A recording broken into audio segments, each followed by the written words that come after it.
One of the most common procrastination tactics I see in my own work and in a lot of other people as well is doing hard work to avoid doing important work that actually needs to be done. You might be thinking, how can hard work actually be a net negative? How can that be counterproductive? How can that be procrastinating? After all, it is work. Well, that's what we're going to dig into today, and we're also going to talk about how you can combat this problem as well. I know that this might sound a little bit counterintuitive, but first I want to dig into specifically why hard work is not always necessarily coupled with success. Very often people have been taught to glorify the concept of hard work over everything else, and that is actually what is holding them back. Hard work doesn't work, or at least it doesn't work in the way that people think it does. Just because you are doing work that is hard does not mean that it is work that is productive. I could go out and sit in my yard and dig a hole with a shovel all day. That is very hard work, but unless it is doing something that I need done or doing something that contributes to the economy, it's not actually being productive. And I really look at a lot of the content that I see out there on YouTube and elsewhere that's supposedly about productivity, but it's more just about doing more work. And in many cases, that work is not necessarily productive work. So I'm not sure why people get this positive reputation when the reality is that they are basically teaching people the wrong skills. I can also say that without a doubt, the hardest job I have ever worked in my life was easily the job in which I was paid the least, which is when I was working as a cashier at a fast food place when I was like 18 or whatever. I got paid jack crap. I had like the hardest work ever. My hours often involved working until very late at night, got yelled at by customers. I made mistakes sometimes. Very often you got yelled at, whether or not you made mistakes because people just treated you like crap. I had, in fact, to clean off literal human feces off of a bathroom one time. I had to do a lot of gross stuff I didn't want to do because that was just the job.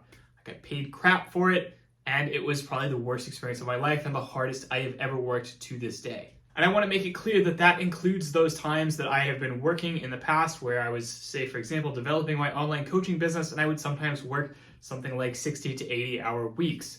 Yes, you can put in more time, but that work is not as mentally or physically taxing as, sometimes just a really crappy job is. So if you are doing work that is hard work, but is not necessarily super productive or generating a lot of economic value, it's not going to necessarily make you a lot of money. It's not necessarily going to mean that you are going to get that promotion or, really be able to move up in your career. A big part of being productive is not about working hard. It is about working smart. It is about figuring out the right ways to work so that you are maximizing the return on your effort. And this doesn't mean that you won't probably work hard at some point in the process, of course.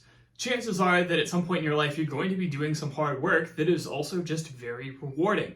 And in some cases, that can be because your hard work and your intelligent work are aligned in such a way that you are generating a lot of value for yourself and for other people, while of course you are also putting in a lot of hours or doing work that feels very difficult for you. But the important thing to understand is that they are not the exact same thing. Hard work can benefit productive work. Hard work can help accelerate the value that you are getting out of, productive work. But on its own, hard work doesn't necessarily mean anything, and you shouldn't glorify it for hard work's sake. So if we know that hard work is not the same as working productively, then why do we do it? Well, again, I can't walk out the door. I can't open a single video on YouTube without finding all kinds of people talking about how important hard work is. You can't go anywhere in the world without being told that hard work is how you succeed. And yes, again, some hard work is probably an important element of success for pretty much anybody, but that is not the whole picture. You can take 100 people and give them all hard work, and the reality is that, a very small percentage of them will be really successful at the end of the day, and a lot of people will just have worked hard and not necessarily have very much to show for it. And that is just the sort of negative hustle culture mentality that we get shared a lot. Success does involve hard work, but that is not the magic. The magic is that you have the right skill set or the right abilities, and you happen to be in the right place at the right time, and then you work hard. It's that combination of things, some of which are random and some of which you have control over, that really ultimately is the magic sauce, the secret ingredient. So how can people procrastinate by working hard? Well, very often procrastination is not because somebody is lazy. It is not because somebody, just really hates working or something like that. That's very rarely the case.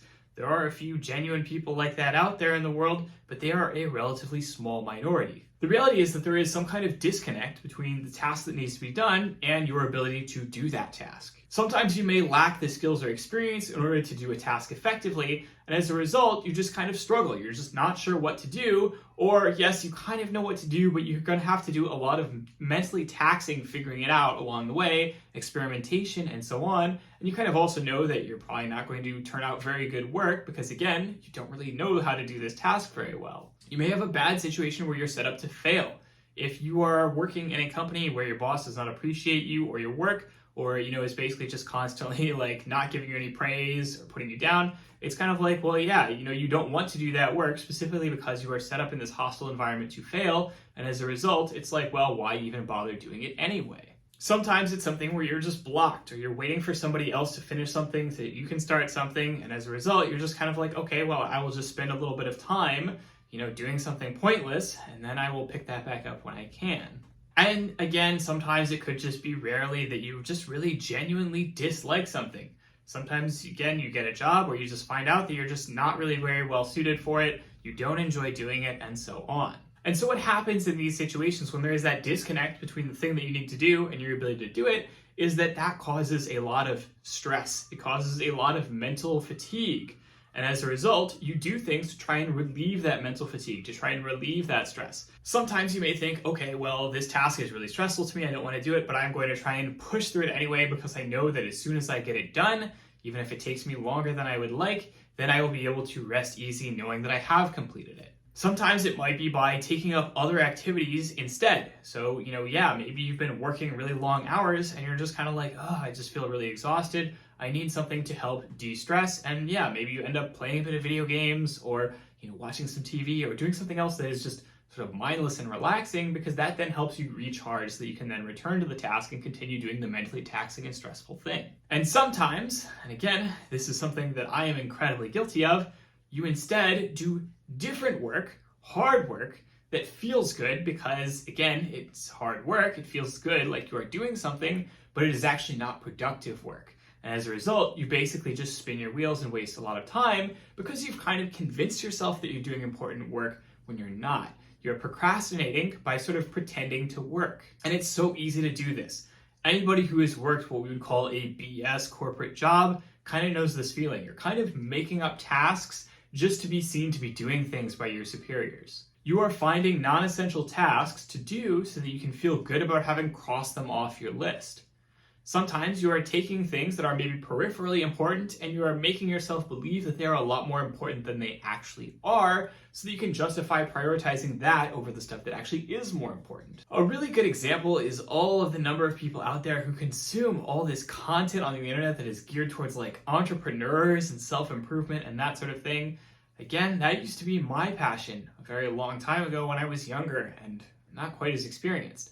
And what I discovered is that you spend a lot of time wasted learning about how you could be an entrepreneur instead of actually doing the things that you need to do to be an entrepreneur.